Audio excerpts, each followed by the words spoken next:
Dios los bendiga. ¿Me escuchan? No les voy a preguntar si están listos porque ya el pastor lo hizo y pues parece ser que sí, todos estamos listos para escuchar la palabra de Dios.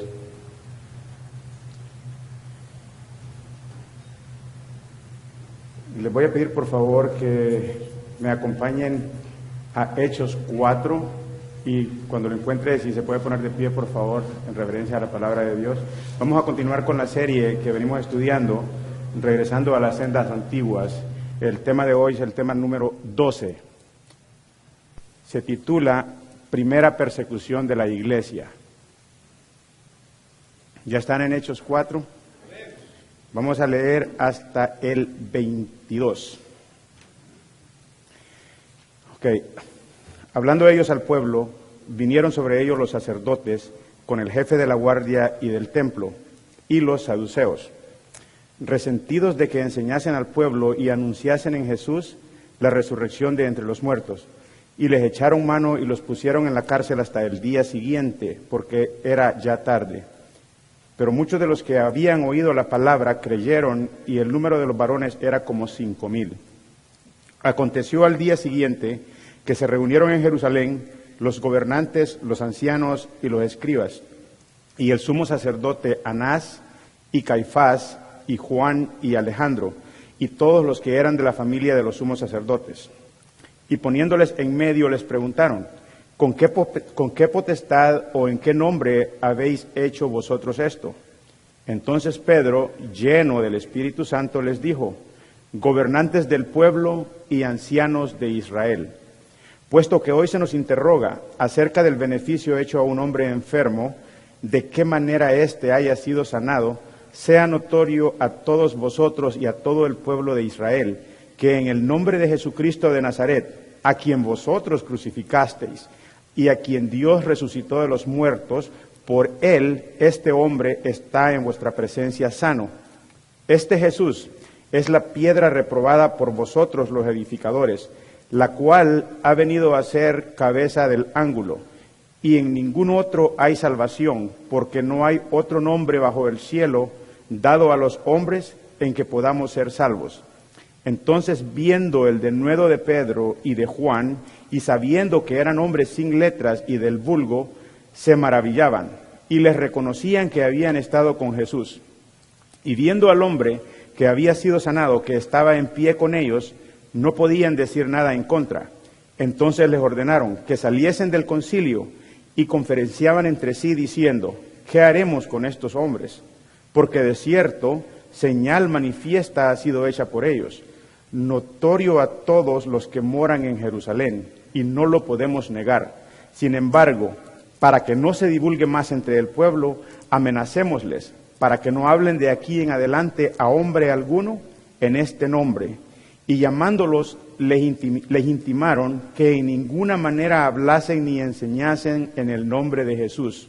Mas Pedro y Juan respondieron diciéndoles, juzgad si es justo delante de Dios obedecer a vosotros antes que a Dios, porque no podemos dejar de decir lo que hemos visto y oído. Ellos entonces les amenazaron y les soltaron, no hallando ningún modo de castigarles por causa del pueblo, porque todos glorificaban a Dios por lo que se había hecho, ya que el hombre en quien se había hecho este milagro de sanidad tenía más de 40 años de edad. Señor, te damos gracias una vez más en esta tarde. Te pedimos, Padre, que abras nuestros oídos, Señor, para que podamos escuchar tu palabra. Ayúdanos, Padre, a entender tu palabra, a ponerla por obra, Señor, y a no ser oidores olvidadizos, Señor. Te pido que hables a través de mi boca, Señor, que no sea yo, sino que sean tus palabras, Señor, y no las mías. A ti damos toda la gloria y la honra en el nombre de Jesús. Amén. ¿Se pueden sentar?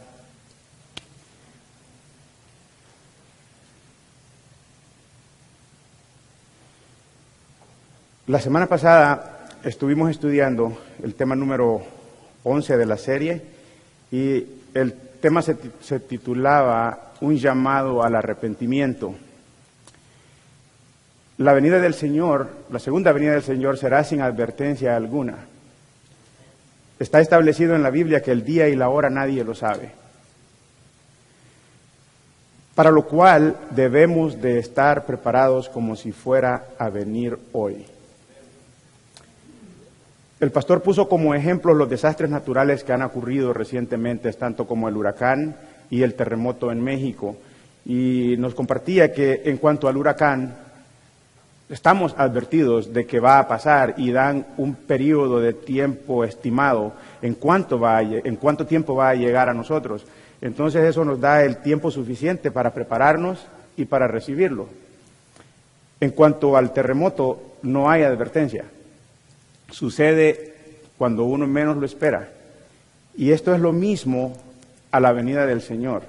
El Señor vendrá cuando menos lo esperemos. Pero hay una cosa curiosa, porque por los últimos 2000 años se nos ha estado anunciando la venida del Señor. Y tiempo para prepararnos lo hemos tenido. Y mientras tengamos vida, tenemos tiempo para prepararnos para la venida del Señor. No sabemos cuándo viene, pero tenemos que vivir como si fuera a venir hoy. Porque en verdad nosotros desconocemos el futuro, nosotros desconocemos lo que va a pasar cuando salgamos de esa puerta del servicio de hoy.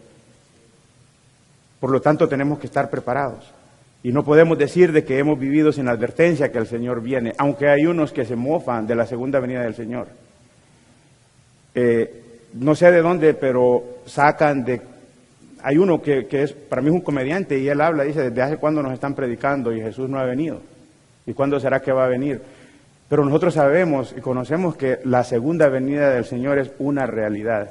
Y nos tenemos que preparar para eso. Entonces el tiempo de prepararnos es hoy. No podemos esperar a tener más edad para prepararnos, porque nadie sabe la hora que el Señor nos va a llamar a su presencia. En el capítulo 3, lo que estudiábamos la semana pasada, Pedro acusa a los presentes de haberle matado al Señor.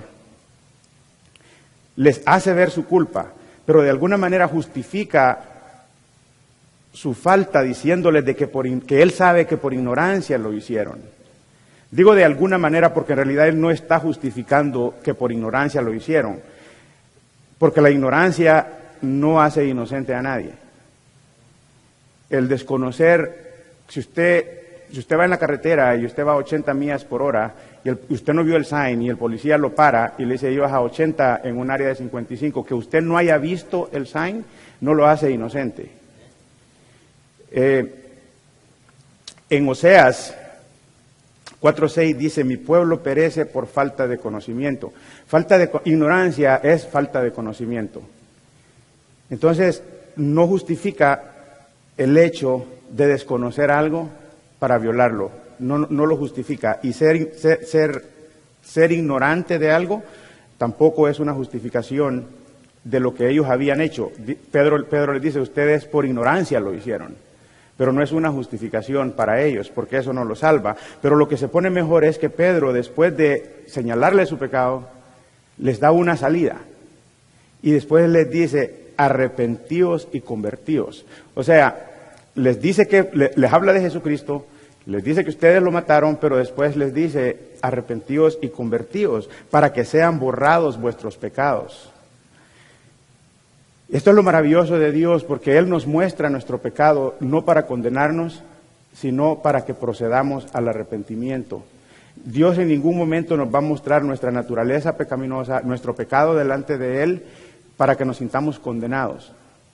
Esa no es la intención. La Biblia dice de que Dios quiere que nadie perezca y que todos procedamos al arrepentimiento.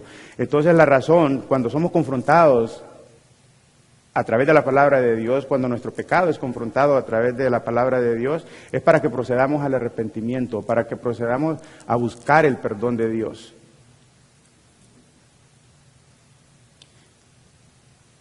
En el día del juicio no va a haber ninguna justificación.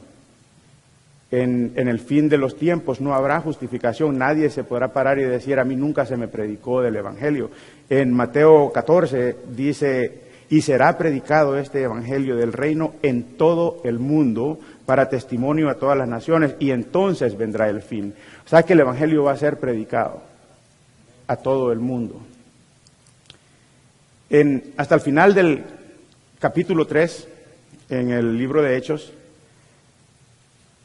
todo estaba bien, hasta el final del capítulo 3. Todo venía bien. La obra de los apóstoles se había desarrollado sin ninguna interrupción. Pedro había dado su primer discurso. Un cojo había sanado. Todo venía desarrollándose bien hasta que llega al principio del capítulo 4, cuando Pedro todavía está hablando sobre lo que había acontecido en el capítulo 3. Los que habían perseguido al Señor, según los apóstoles, o tal vez suponían los apóstoles, que los que habían perseguido al Señor ya no los iban a perseguir a ellos, que a lo mejor estaban completamente paralizados con todos los sucesos que habían acontecido recientemente, tal como la crucifixión del Señor, la resurrección del Señor, la ascensión del Señor, la venida del Espíritu Santo. Habían pasado tantas cosas que tal vez la atención de ellos se había desviado y ya no estaban interesados en perseguir a los que seguían al Señor. Pero no fue así. No fue así. El versículo 1 dice: hablando ellos al pueblo, vinieron sobre ellos los sacerdotes con el jefe de la guardia del templo y los saduceos, resentidos de que enseñasen al pueblo y anunciasen en Jesús la resurrección de entre los muertos. Y les echaron mano y los pusieron en la cárcel hasta el día siguiente, porque ya era tarde.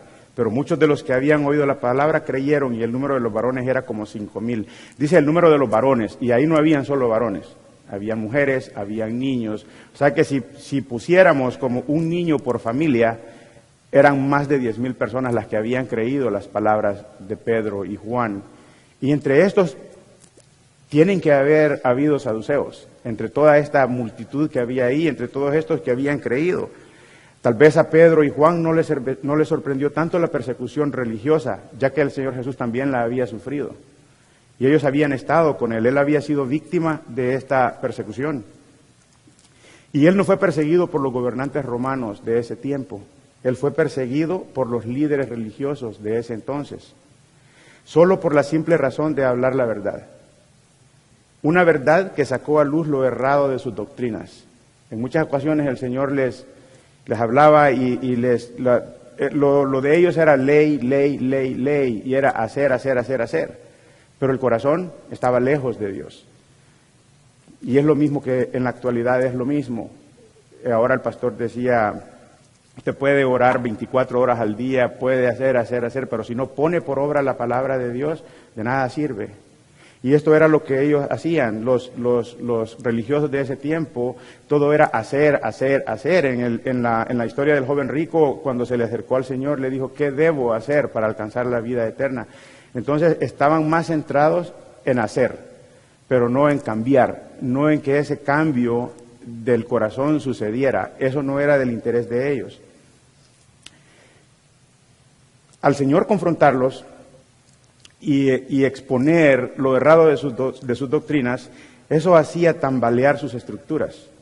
Y a pesar de toda la persecución que tuvieron en contra del Señor y de todos los intentos fallidos de encontrar algo de qué acusarle, los perseguidores no pudieron pararle, porque la obra del Señor siguió, en ningún momento se interrumpió.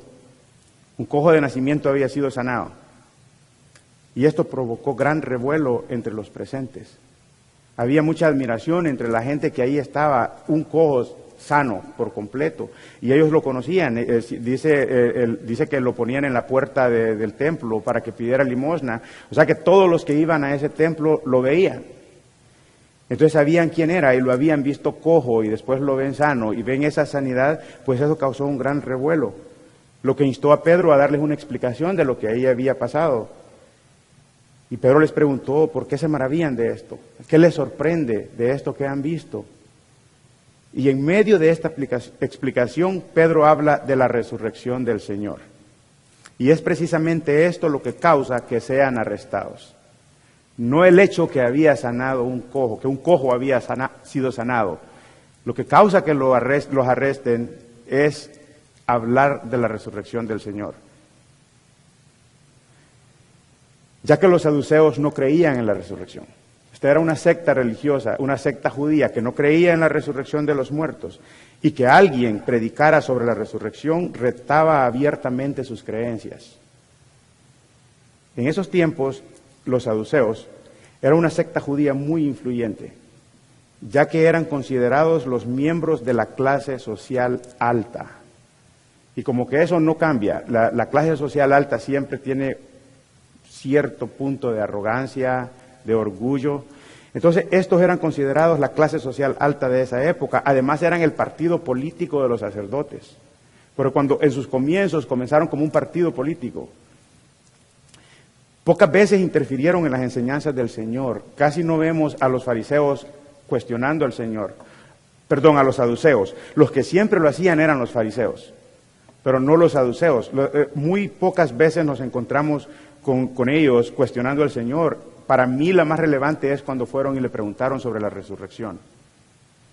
Que el pastor nos compartió la semana pasada esa historia cuando le preguntaron que murió el esposo de una mujer y no dejó descendencia, y se casó el hermano y así pues se casaron, y que con quién se iba a casar en la resurrección. Pero, ¿con quién se iba a casar ella después? Ya que todos habían muerto y no había dejado descendencia, y el Señor les explicó sobre que no se dan en casamiento, pero ahí está afirmando que la resurrección es un hecho, que la resurrección es una verdad. Entonces, a causa de eso, ellos fueron detenidos, los apóstoles. Entonces los saduceos no se metían con el Señor Jesús, y esa es la única vez que se meten abiertamente con Él. Pero ahora vienen los apóstoles y empiezan a enseñar de la resurrección de Jesús. Entonces ya no es Jesús hablando de su propia resurrección ni de la resurrección de los muertos, sino que ahora están los que seguían al Señor enseñando sobre la resurrección. Y esto representa una amenaza grande para los saduceos. Los que perseguían al Señor eran los fariseos. Y estos eran enemigos de los fariseos. Entre ellos, dos sectas y eran enemigos entre ellos. Pero cuando se venía a defender sus doctrinas o a defender sus creencias, como que no fueran enemigos. En repetidas ocasiones leemos en los evangelios que los fariseos fueron los que vinieron al Señor y siempre buscaban algo de qué acusarle. Eran los fariseos, no los saduceos. Cuando el Señor resucitó, si se acuerdan, acompáñenme a esa historia, a Mateo 28:11, por favor.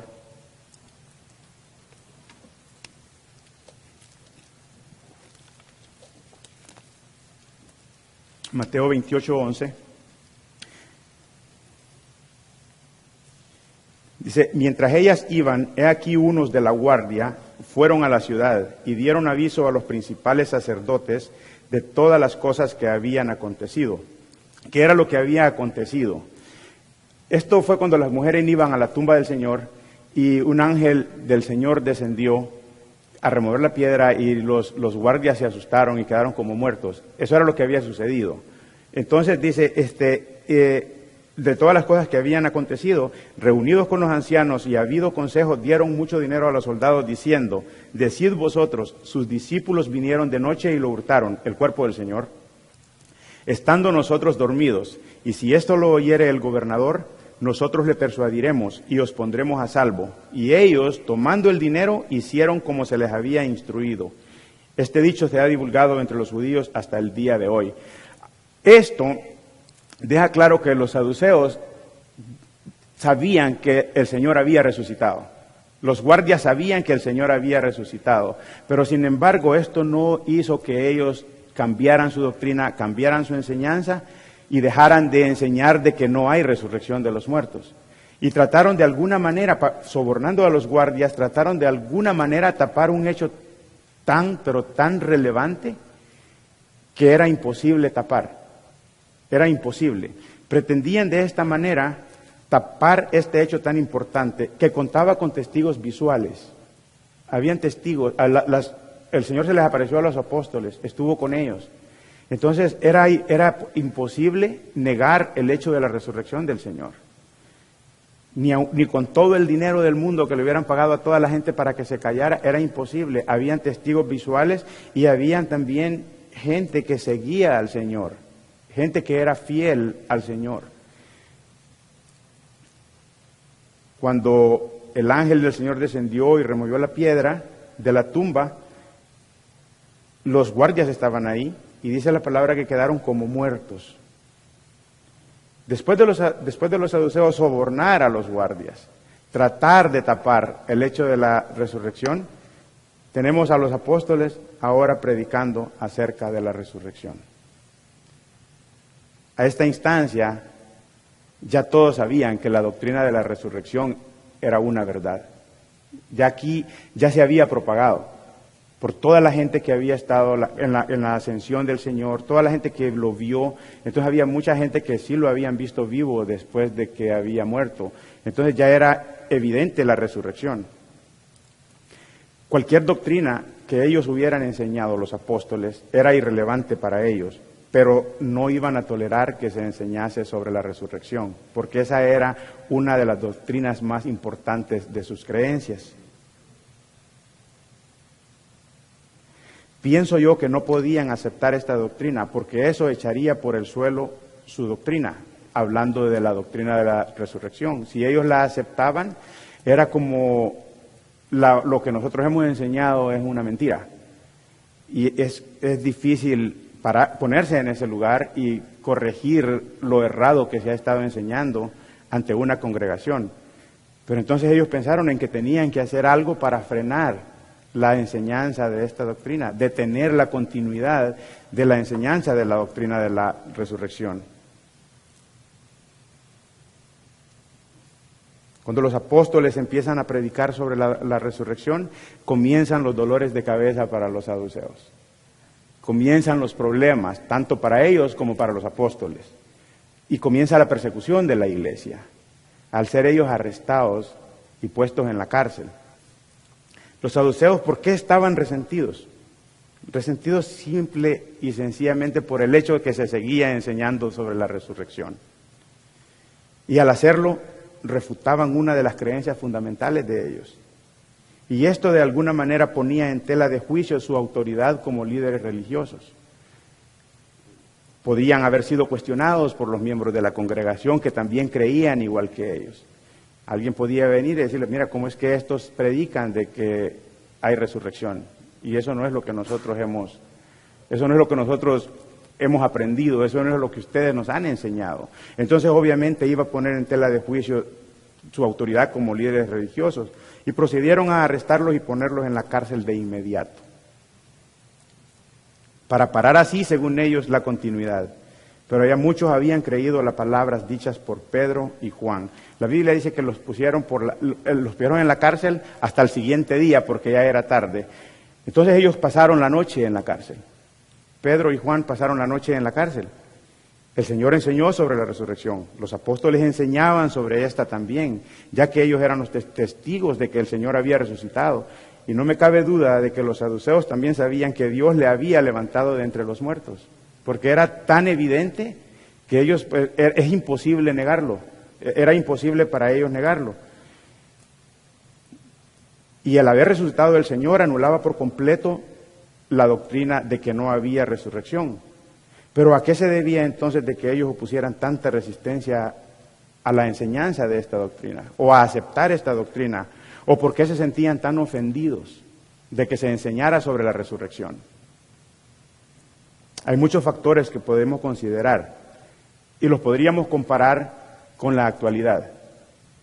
Muchos de nosotros hemos salido de iglesias donde no se enseña sana doctrina y hay muchas doctrinas erróneas.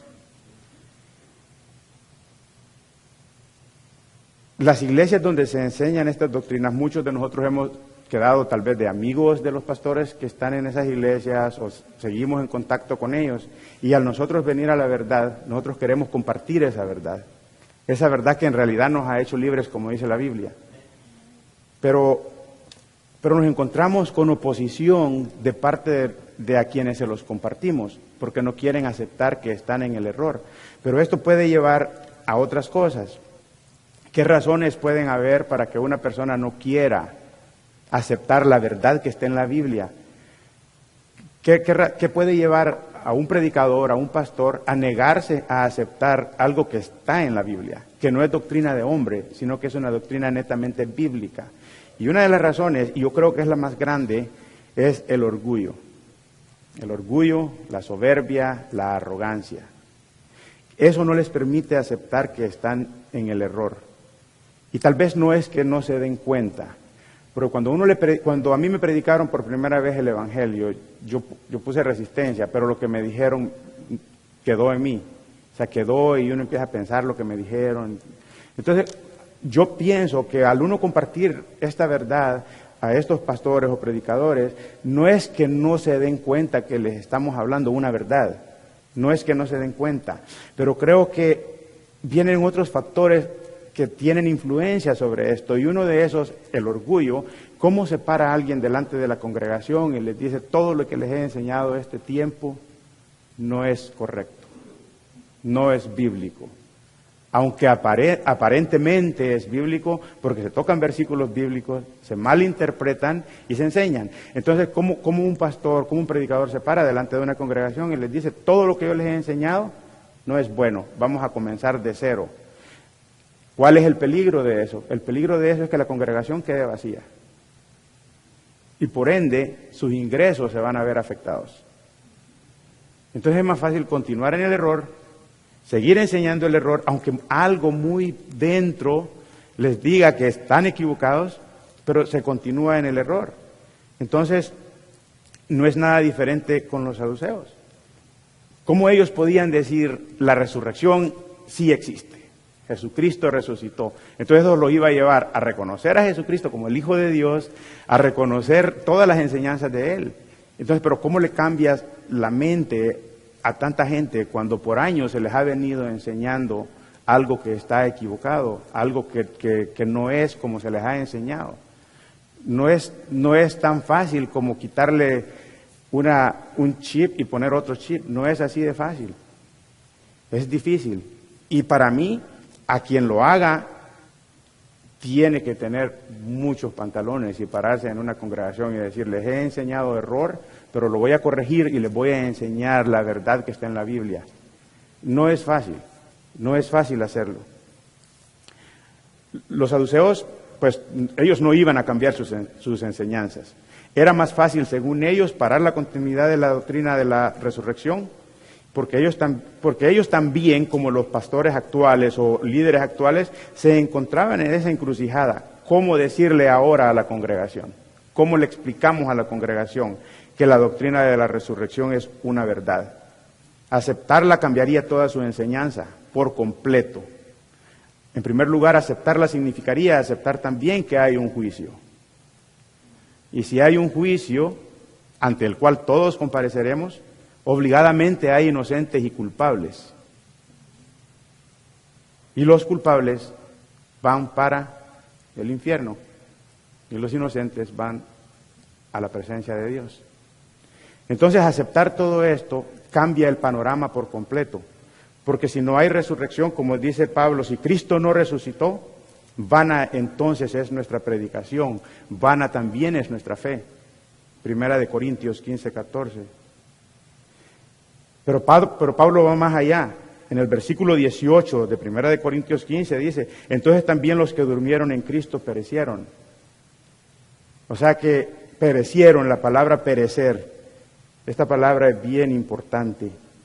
Viene del griego opolumi, que significa destruir, matar. O sea que los que murieron en Cristo, de acuerdo a lo que Pablo dice, si la resurrección no existe, se salvaron, no se salvaron, se perdieron. Lo cual nos llevaría a todos que al morir, si no hay resurrección, prácticamente entonces somos condenados. No a dormir la eternidad, sino que condenados, porque dice perecieron, no dice durmieron. Pero la obra de Dios es perfecta. Dios no lo deja a medias. Por otro lado, existía la creencia que se podía servir a Dios con la mente y el alma, y con el cuerpo se podía hacer lo que se quisiera. O sea, entregarse a los placeres del mundo y vivir una vida como sea. Al fin y al cabo, con la mente sirvo al Señor, con el corazón sirvo al Señor, pero mi cuerpo es mi cuerpo y hago con él lo que yo quiera. Entonces, para ellos, era renunciar a los placeres que la vida ofrece si aceptaban esta enseñanza, si aceptaban la doctrina de la resurrección. Esos son precios altos a pagar para ellos. Versículo 5 de Hechos 4. Aconteció al día siguiente que se reunieron en Jerusalén los gobernantes, los ancianos y los escribas, y el sumo sacerdote Anás y Caifás y Juan Alejandro, y todos los que eran de la familia de los sumos sacerdotes. Poniéndolos en medio, les preguntaron: ¿con qué potestad o en qué nombre habéis hecho vosotros esto? Yo quiero que piense por un momento en esta escena. Pedro y Juan son traídos ante el concilio y se encuentran ahí con Caifás y Anás. Y ustedes saben bien quiénes son estos dos personajes. Imagínense usted una corte, que no era una corte, pero imagínense una corte, y los que presiden la corte son ellos. Y traen a Pedro y a Juan enfrente de ellos y están parados delante de estos personajes que no mucho tiempo atrás condenaron a muerte al Señor. ¿Qué podría esperar que fuera el veredicto para ellos? ¿Qué podían haber esperado ellos que fuera el veredicto que se iba a dictar en su contra? Están parados ante los que decidieron, que los que condenaron a muerte al Señor. ¿Qué más podían esperar ellos? ¿Por qué no a ellos?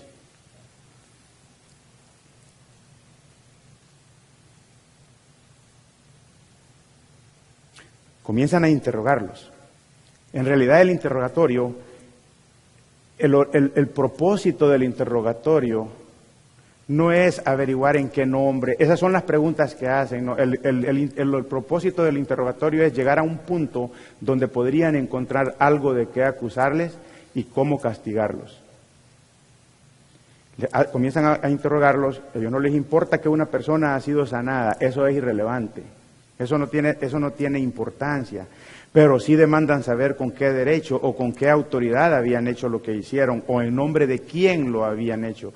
Esta tiene que haber sido una escena muy intimidante, porque que uno de los hombres que condenó al Señor le pregunte con qué autoridad has hecho lo que has hecho.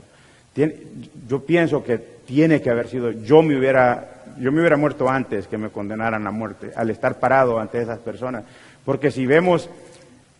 No hay fotografías, pero si vemos en la película, si vieron La Pasión de Cristo y usted ve a sacerdote con esas cosas dan miedo. Ahora estar enfrente de ellos y que ellos tienen en sus manos el poder de decidir sobre mi vida es muy intimidante. No creo que haya sido una escena cómoda. Y no solamente eso, venían de estar encarcelados toda la noche. Los detuvieron en la tarde y los metieron a la cárcel. Y no creo que en la cárcel haya sido placentero para ellos. La Biblia no dice nada qué pasó ese tiempo que estuvieron en la cárcel, pero estar en la cárcel no tiene que ser placentero para nadie. Y menos en este caso, porque era un caso totalmente distinto a los casos por los que la gente va presa hoy en día. Estaban predicando algo que iba en contra de ellos. Entonces, ¿qué tranquilidad pudieron haber tenido en la cárcel el día antes? Me imagino que llegaron todos desvelados, han de haber estado toda la noche orando. Y van y se presentan ante estos dos personajes. Este es un caso muy parecido cuando el Señor sanó a un ciego de nacimiento en el capítulo 9 de Juan. Ahí no importaba lo que el Señor había hecho, lo que ellos querían, lo que importaba era que lo había hecho en el sábado, lo había hecho en el día de reposo. Que el ciego fue sanado, sí fue sanado, pero eso no les importaba a ellos, querían encontrar algo de qué acusar al Señor. Y lo mismo era acá, el cojo era un tema secundario, porque no mencionan solo con qué autoridad lo hicieron, esto que hicieron. Ni siquiera dicen con qué autoridad sanaron a este cojo, o en el nombre de quién sanaron al cojo. Eso es irrelevante. En el caso del Señor, cuando sanó a este ciego, fueron y cuestionaron al ciego. Después de cuestionar al ciego, fueron y cuestionaron a los padres del ciego. Después vuelven y cuestionan al ciego otra vez. O sea, están indagando, están tratando de encontrar toda la información necesaria para poder tener evidencias con qué acusarle. El interés de ellos era desvirtuar al Señor. Y aquí está sucediendo lo mismo. El problema no es la sanidad del cojo, ni tampoco en el nombre de quién lo hicieron. Usan estas preguntas para encontrar algo de qué acusarle.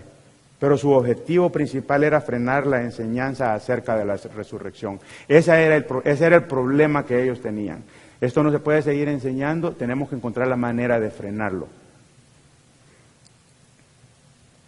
Versículo 8, siempre de Hechos 4. Entonces Pedro, lleno del Espíritu Santo, les dijo: gobernantes del pueblo y ancianos de Israel, puesto que hoy se nos interroga acerca del beneficio hecho a un hombre enfermo, de qué manera éste haya sido sanado, sea notorio a todos vosotros y a todo el pueblo de Israel, que en el nombre de Jesucristo de Nazaret, a quien vosotros crucificasteis y a quien Dios resucitó de los muertos, por él este hombre está en vuestra presencia sano. Imagínense ustedes esta escena, tiene que ser, están ahí porque están predicando de la resurrección y van y se los vuelven a repetir en su cara a los que están presidiendo el juicio. A quien vosotros crucificasteis y Dios le levantó de entre los muertos. Vuelven y reafirman la resurrección, la convicción que había en Pedro y Juan. ¿Había temor? Humanamente sí. Es inevitable. Humanamente tal vez Pedro se hubiera intimidado ante el cuestionamiento de ellos. ¿Quién nos intimidaría? Y no es para menos. Están parados enfrente de quienes condenaron a muerte al Señor Jesús. ¿Cómo no podrían condenarlos a ellos de igual manera? ¿Qué les impedía condenarlos de igual manera? Nada. Tenían la potestad para hacerlo. Cualquiera pensaría que en este momento hubiera sido más fácil para Pedro negar al Señor que cuando lo hizo, cuando tenían al Señor detenido. Esta ocasión, aquí está mi vida de por medio. Pues yo niego al Señor. Cualquiera pensaría de esa forma. Pero aquí hay una diferencia bien grande entre esa ocasión y esta ocasión. Y esa diferencia bien grande es que dice, y Pedro lleno del Espíritu Santo. Y esto le permitió hablar con convicción, con propiedad y sin temor de los ahí presentes. Pedro pudo haber dicho, no, me retracto de lo que he dicho y salvo mi vida. Mentiras, no hay resurrección. Yo estaba bromeando, no hay resurrección, Jesucristo no resucitó. Era fácil porque era su vida la que estaba en juego. Si lo vemos del punto de vista, condenaron al Señor a muerte, fácilmente me condenan a mí también. Pero no. Esto me lleva a mí a ver esta convicción de ellos, admirable. Para mí es admirable esta convicción que ellos tenían. Está su vida de por medio.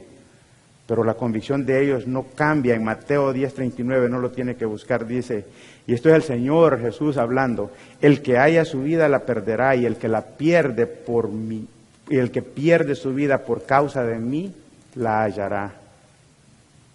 Esto tenía que haber estado en la mente de ellos a la hora de hablar ante estos personajes.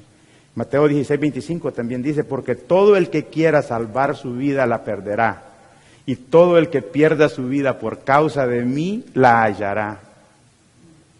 Esta es una convicción admirable, admirable. Y esto que había sucedido no era nada nuevo para los apóstoles. Que los hubieran detenido, que los hubieran llevado a la cárcel, que los llevaran ante el concilio, no era nuevo. Ellos no se extrañaban de eso. Acompáñenme por favor a Mateo 10:16.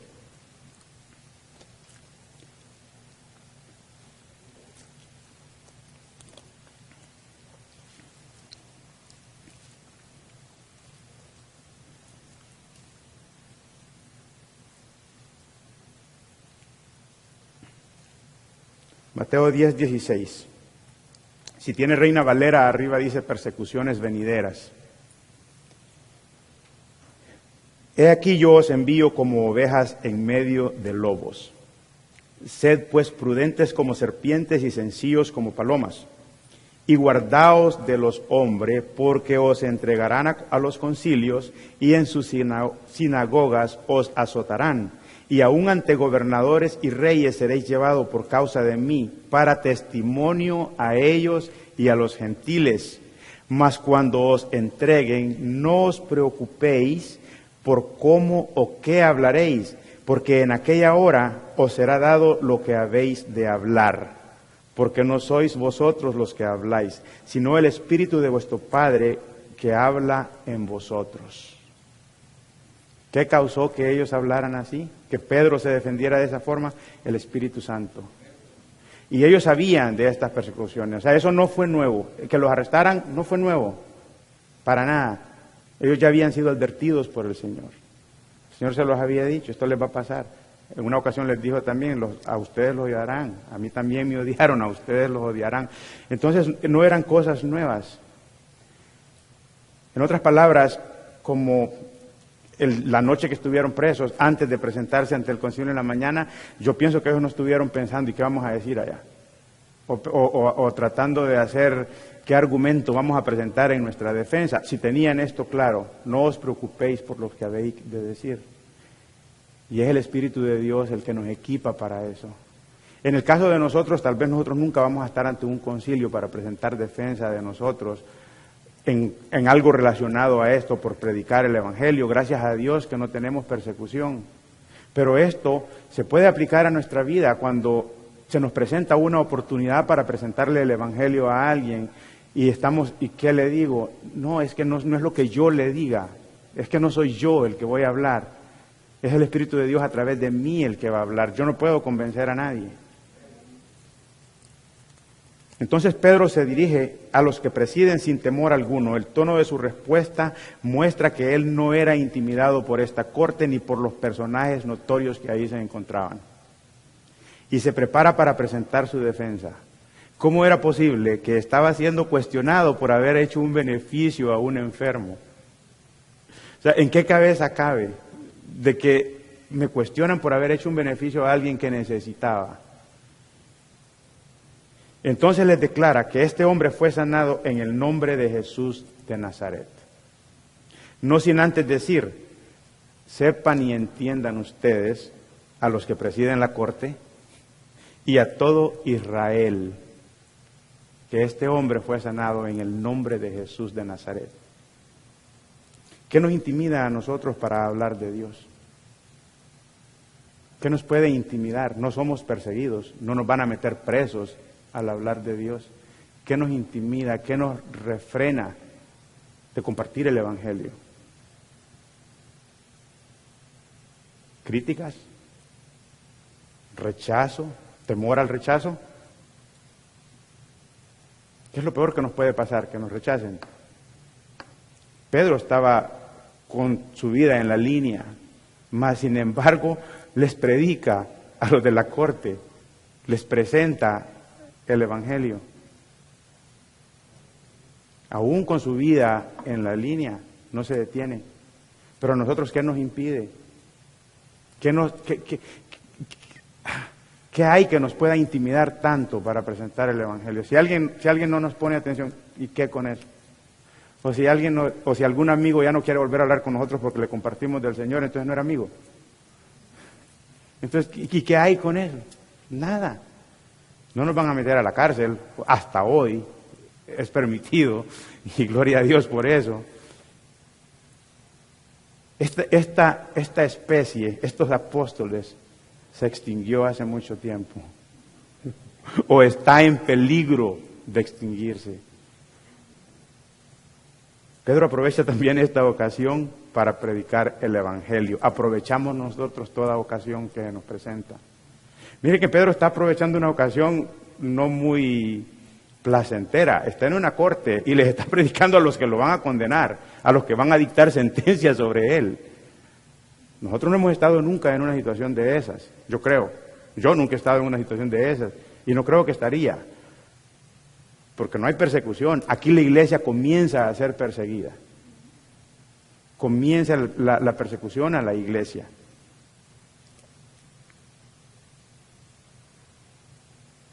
Les recuerda que este Jesús, en cuyo nombre el cojo había sido sanado, es quien ellos crucificaron. Pero no lo deja ahí, sino también les declara que Dios le resucitó de los muertos. Nada más ni nada menos la razón por la que estaba parado ahí enfrente de ellos. Segunda vez que se lo vuelve a repetir, que Dios lo levantó de entre los muertos. Es una declaración bastante atrevida por parte de Pedro a los mismos que rechazaban la resurrección y a los mismos que lo iban a condenar. Y Pedro se lo repite sabiendo que ellos tenían el poder para condenarles como a ellos le pareciera. Pero era el Espíritu de Dios que hablaba a través de él.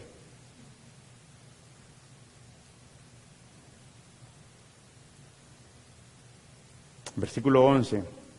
Este Jesús es la piedra reprobada por vosotros los edificadores, la cual ha venido a ser cabeza del ángulo.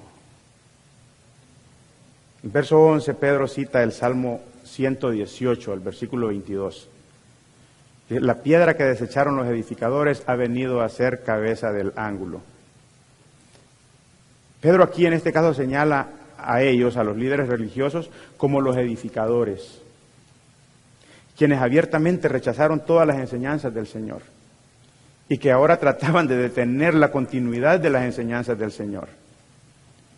La palabra reprobado viene del griego exouteneo, que significa contar como nada. Frecuentemente despreciar, que es precisamente lo que habían hecho con el Señor. Despreciaron las enseñanzas del Señor. La Biblia dice en Juan 1:11, a lo suyo vino y los suyos no le recibieron. Los líderes religiosos de esa época constantemente despreciaron las enseñanzas del Señor. ¿Pero qué significa cabeza de ángulo? A mí me dio curiosidad por qué usan estos términos de construcción en esto. Por lo general, cabeza de ángulo, dice, por lo general forma parte del cimiento del ángulo principal de un edificio. Es la piedra más importante del edificio por el apoyo que brinda y por lo que simboliza. Solía escogerse una que fuera especialmente fuerte para los edificios públicos y los muros de la ciudad. Escuche esto. La piedra angular de fundamento se usaba como guía para ir colocando las otras piedras en su lugar. Para que el edificio quedase bien construido, había que ajustar todas las demás piedras con respecto a la piedra angular del fundamento. A veces las piedras angulares del fundamento eran de gran tamaño y también servían para unir entre sí las diferentes partes de una estructura. Esta es una comparación espectacular, una comparación perfecta. Esta comparación con la piedra principal en una edificación deja claramente establecido que Cristo debe y tiene que ser el fundamento de la iglesia. La piedra angular de la iglesia, de no ser así, la iglesia está condenada a colapsar. Es una comparación que no se puede refutar, porque es Él quien sostiene la iglesia.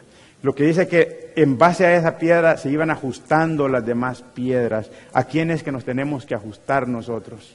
A Cristo, a su palabra. Somos nosotros ajustándonos a Él, no nosotros acomodando la palabra a nuestra conveniencia. Y después dice de que estas piedras también servían para unirse entre sí. ¿Qué significa eso? El cuerpo de Cristo, lo que somos nosotros.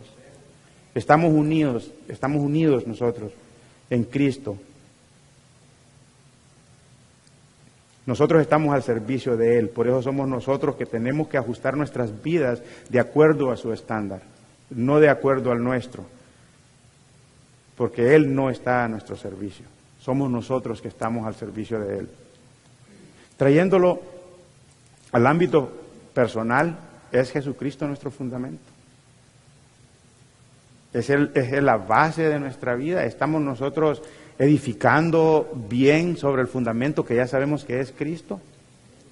¿Estamos ajustando nuestras vidas con relación a la palabra de Dios?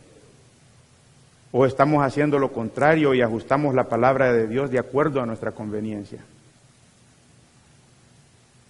En el versículo 12 dice, aquí Pedro nuevamente algo parecido a lo que pasó en el capítulo 3, cuando les dijo arrepentidos y convertidos, los acusa, pero después les da la salida. Y aquí lo mismo, ya les había dicho a quienes ustedes crucificaron y que Dios les resucitó entre los muertos, y aquí les dice, y en ningún otro hay salvación, porque no hay otro nombre bajo el cielo dado a los hombres en que podamos ser salvos. Les presenta lo que decía al principio, Dios nos muestra nuestro pecado, para que nos arrepintamos, para que busquemos el perdón, no para condenarnos. Pedro los señala, los acusa, pero después les dice, pero en Él está la salvación. Él es el que puede salvar. De la misma manera que Pedro en el capítulo anterior, después de recordarle que fueron ellos quienes le crucificaron, les hace un llamado a arrepentirse y a convertirse. Aquí también les presenta la solución, declarándoles que solo en Él pueden ser salvos. Este fue un gran mensaje de parte de Pedro para sus oyentes. En otras palabras, estaba diciendo que la ley no puede salvar, las tradiciones no pueden salvar, las religiones no pueden salvar, que ninguna de sus doctrinas podría salvarlos, solamente Jesús. Juan 1:12, mas a todos los que le recibieron, a los que creen en su nombre, les dio potestad de ser hijos de Dios. Versículo 13, siempre de Hechos 4, acompáñenme ahí, por favor.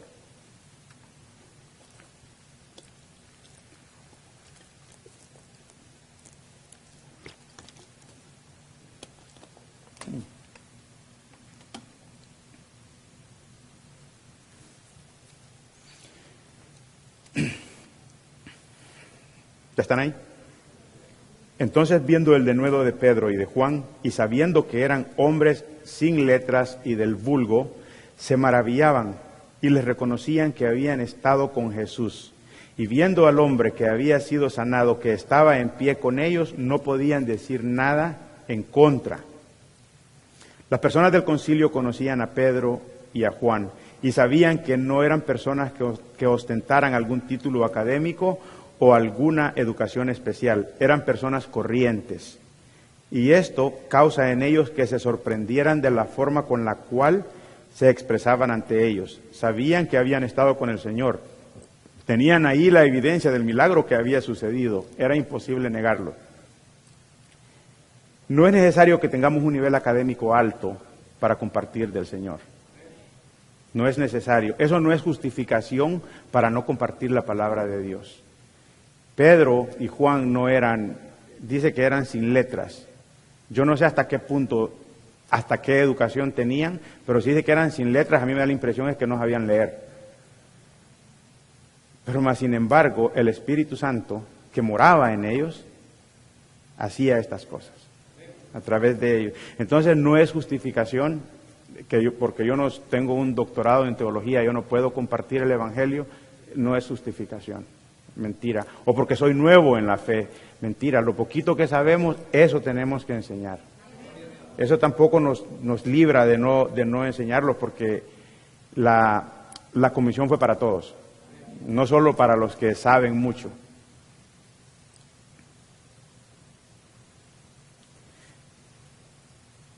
Pero ni siquiera el hecho de saber quiénes eran Pedro y Juan, escuchando la manera con la cual se expresaban y teniendo ahí al hombre que había sido sanado, ni siquiera eso los conmovió para dejarlos ir sin ningún tipo de castigo. Al contrario, entendían todo esto, pero sí comenzaron a pensar, ¿qué haremos para que esto pare de una vez? Condenamos a su maestro a muerte.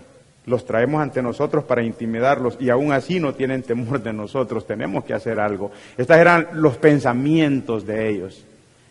No nos tienen miedo. Están ahí hablando como que si nada. Vuelven y nos repiten lo mismo que no creemos y vienen y lo repiten. Entonces, ¿qué hay que hacer? Hay que hacer algo. No podemos seguir así. Entonces, en el versículo 15, les ordenaron que saliesen del concilio y conferenciaban entre sí, diciendo, ¿qué haremos con estos hombres?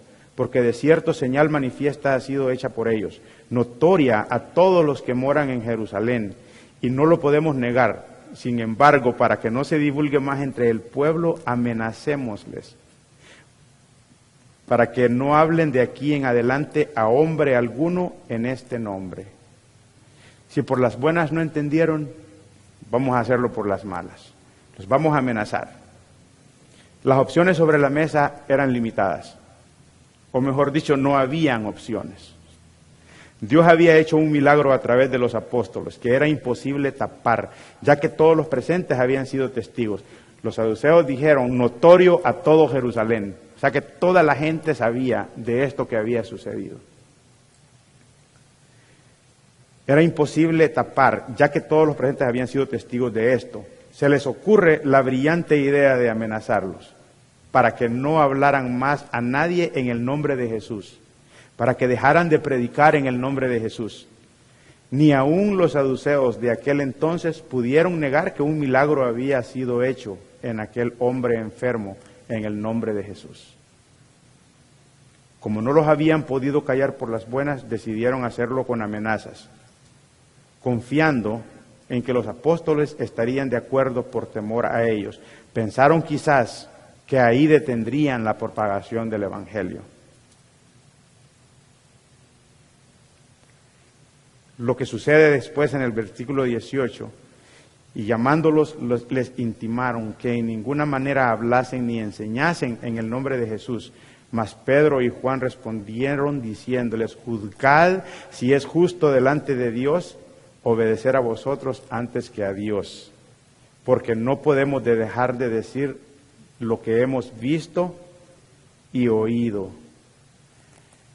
Estas expresiones de ellos son para mí hasta un punto temerarias. Los están amenazando, mas sin embargo no nos vamos a callar, vamos a seguir. Leía un comentario sobre este versículo y que decía: estamos llamados a someternos a toda autoridad. Y en este caso esta gente era la autoridad religiosa de ese tiempo, pero estaban yendo en contra de la palabra de Dios. Entonces no podemos confundir y pensar que fueron rebeldes ante la autoridad. No, ellos dicen, no podemos callar lo que hemos visto. No, juzgad si es justo delante de Dios, obedeced a vosotros o a Dios. Y es a Dios a quien hay que obedecer. Lo traje para que no vaya a crear una confusión. Y especialmente últimamente que estamos orando por nuestras autoridades y que nos tenemos que someter a nuestras autoridades, no podemos confundir esto. Tal vez pensaron que los apóstoles guardarían silencio ante las amenazas, asintiendo así lo que les ordenaban. Los líderes religiosos querían seguir encubriendo la verdad, haciendo callar a Pedro y Juan, pero ellos no se prestaron a la manipulación. Podría considerarse una actitud temeraria de parte de Pedro y Juan al no acatar lo que se les ordenaba. Pero en ellos moraba el Espíritu Santo, el cual les daba la confianza para hablar de tal manera. Sabían que tenían el respaldo de Dios ante estas personas, que Dios no los abandonaría. Ahora, la pregunta: ¿qué causa que nosotros guardemos silencio? ¿Qué causa que nosotros nos callemos cuando nadie nos ha amenazado para que no hablemos del Evangelio? ¿O es que el Espíritu Santo que mora en nosotros no era el mismo que moraba en ellos? Porque es el Espíritu Santo el que nos capacita. No somos nosotros, no es nuestra habilidad, no es nuestra elocuencia, es el Espíritu Santo. Entonces yo me pregunto, ¿qué es lo que nos detiene a nosotros? Nosotros no hemos sido amenazados, no hemos sido llevados ante una corte a causa de esto. El celo de Pedro y Juan por el Señor era tan fuerte que era imposible callar todo lo que ellos habían experimentado durante estuvieron con el Señor. Y las cosas que ahora la iglesia comenzaba a experimentar. Aún sabiendo que estaban bajo amenazas, sus vidas corrían peligro. Eso no los detuvo, porque agradar a Dios era su prioridad. ¿Se han puesto a pensar qué hubiera sido de nosotros si ellos se prestan para este juego? El Evangelio no hubiera llegado a nosotros. Si ellos hubieran dicho, bueno, sí, nos callamos, así no nos matan. Y viendo eso, eso me llevó a mí a pensar, ¿qué harían los apóstoles actuales en una situación de estas? Y hay mucho que pensar sobre eso. Yo pensaba mucho porque hablando de las cortes en general, cuando una persona comete un delito y va a la corte, a veces la fiscalía trata de hacer un arreglo con ellos y llegan a acuerdos. Por ejemplo, si lo mató premeditadamente, le dicen, declárate culpable de asesinato involuntario, para que no te caiga la pena como que si fue asesinato premeditado. Entonces la condena baja de mucho, en gran manera. Entonces son tratos que hacen la fiscalía con los acusados.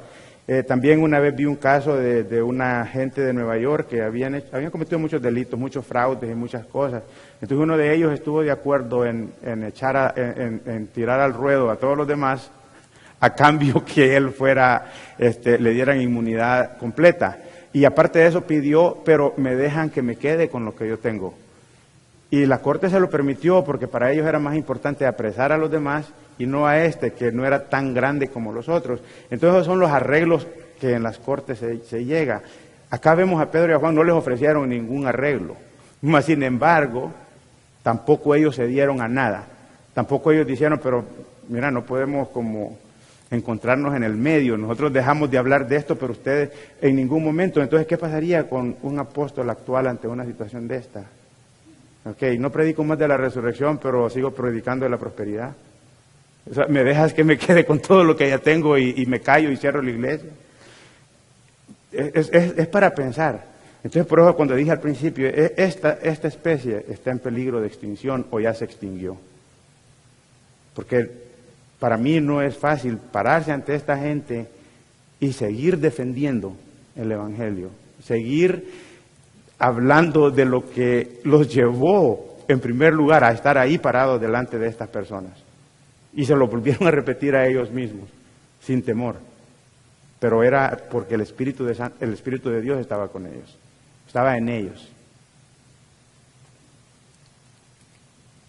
Ellos entonces les amenazaron y les soltaron, no hallando ningún modo de castigarles por causa del pueblo, porque todos glorificaban a Dios por lo que se había hecho, ya que el hombre en quien se había hecho este milagro de sanidad tenía más de 40 años. No lo soltaron porque quedaron satisfechos con la defensa que Pedro y Juan habían presentado. Eso, para ellos, eso no era para soltarlo, eso no llenaba lo que ellos querían al soltarlo. Lo soltaron, dice, por causa del pueblo, que glorificaban a Dios. Entonces más bien era temor a una rebelión del pueblo si los castigaban. Si los castigaban de alguna manera, era temor a que el pueblo se rebelara en contra de ellos. Y por eso los amenazaron y los dejaron ir, mas sin embargo continuaron los apóstoles. Cualquiera en el lugar de ellos hubiera dicho, bueno, me salvé de esta, yo no creo que la próxima me vaya a ir igual, entonces mejor dejo ya esto por un lado y no sigo en lo mismo. Pero ellos no, ellos siguieron. La defensa no fue del agrado de los sacerdotes que hicieron el interrogatorio. Pero algo había sucedido, algo que no se podía negar. Y era evidente lo que había sucedido. La resurrección del cojo que se había hecho en el nombre de Jesús. Pero tampoco para ellos eso era el problema. El problema era la predicación sobre la resurrección. Eso era todo lo que había llevado a Pedro y a Juan ante el concilio. ¿Y nosotros qué nos está deteniendo para predicar el Evangelio? ¿Qué nos detiene a nosotros para compartírselo a otras personas? Yo he tratado de encontrar una excusa válida, una justificación válida de peso, que no, yo por esto no puedo predicarle a nadie de mis amigos o de la gente que conozco, y no la encuentro. He buscado y no encuentro una. Las que encuentro, pues no tienen peso, por decirlo así, no tienen peso, no tienen sustento. Entonces no hay manera que yo pueda sostener una justificación para no predicar el Evangelio. No tenemos persecución, aquí nadie nos persigue hasta el día de hoy, y gracias a Dios por eso. Entonces, ellos con toda la persecución que sufrieron, esta fue la primera vez que la iglesia fue perseguida. Y muchos han leído todo lo que después vino. Y entonces, ¿y nosotros qué es lo que nos detiene? ¿Qué es lo que a nosotros nos frena? ¿Qué es el temor a que nos rechacen? Pero ¿qué es un rechazo? Más no nos rechazaba el mundo cuando estábamos en el mundo, más no nos rechazaban las personas que no conocen de Dios. Y ahora, ¿qué nos detiene ahora? Es para todos. El predicar el Evangelio es para todos. El predicar el Evangelio no solo es de aquí. En el lugar de trabajo, en la casa, con los vecinos, con la familia, todo. Y yo creo que oportunidades las tenemos a diario. Que no las queremos ver es diferente. El Señor no se le pasa ningún detalle cuando lo que leímos atrás, cuando dice que cuando los lleven ante ellos, que no teman, y le dije porque es para testimonio a ellos y a los gentiles, siempre pensando en alcanzarlos a todos. Y si el Señor lo hace, a pesar de todas estas cosas, ¿por qué nosotros no lo hacemos? Vamos a orar. Padre, te damos gracias, Señor, una vez más. Te damos gracias, Padre, por tu palabra, por tu amor, Señor, incondicional. Gracias, Señor, porque un día hubo alguien que nos compartió tu evangelio, Señor, y eso nos trajo a ti, Señor. Yo te pido, Padre, que tú quites todo lo que estorba, Señor, en nosotros para poder llevar tu palabra a las personas que no te conocen, Señor. No sufrimos persecución, Señor. No nos amenazan. No hay nada que nos impida, Señor, el hablar de ti. Mas, sin embargo, muchas veces nos quedamos callados. Y tal vez sabemos, Señor, que la oportunidad está ahí para hablar de ti. Y nos quedamos callados y no hablamos de ti. Hasta cierto punto yo podría decir que somos egoístas. Porque no estamos dando lo que hemos recibido, Señor. Tú nos lo diste gratuitamente. Esa salvación es gratuita, Señor. Mas, sin embargo, a veces nos resistimos, Señor, a compartirles a otros. Yo te pido que tú trabajes, Señor, en nosotros. Que tú cambies, Señor, eso en nosotros. Que tú quites todo temor, Señor, de hablar de ti. Que tú nos ayudes, Señor, a que cuando la oportunidad se presente podamos hablar, Señor, con pasión de lo que tú hiciste en la cruz del Calvario por todos nosotros, Señor, por todos nosotros. Te doy gracias, Señor.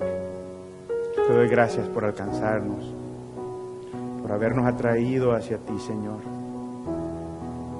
porque fuiste tú quien nos encontró. Muchas gracias te doy, Señor, en el nombre de Jesús. Amén.